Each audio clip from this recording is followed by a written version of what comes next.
திமுகவுக்கு பி டீம்னு எங்களை சொல்றாரு பழனிசாமி. 21 தேர்தலில் திமுக ஆட்சிக்கு வருவதற்கு காரணமாக இருந்தது பழனிசாமி. அவர் தான் பி டீம். இவர் இன்றைக்கு நன்றியோட இருக்கேன்னு சொல்றாரா பாஜகவுக்கு, எங்கள் ஆட்சியை காப்பாற்றி தந்தவர்கள் சொல்லி மோடிக்கு.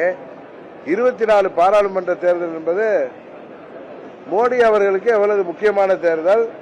இந்தியா முழுவதும் பாஜகவை சேர்ந்தவர்கள் என்டிஏ கூட்டணியை பலப்படுத்தி மீண்டும் மோடியை பிரதமராக்க வேண்டும் என்று செயல்பட்டுக் கொண்டிருக்கும் போது இவர் அந்த கூட்டணியை விட்டு வெளியேறி மோடி அவர்கள் பிரதமராவது இந்தியாவிற்கு நல்லதல்ல, அவர் ஜெயிக்க மாட்டார்லாம் பல மாநாடுகளில் பேசிய பழனிசாமி துரோகியா.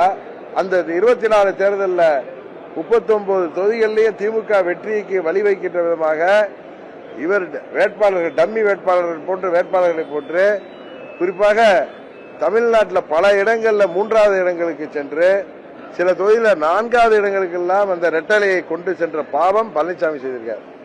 அவருக்கு இவரை நீக்குவதற்கு தகுதியே இல்லை. அதுதான் என்னுடைய கருத்து சார்.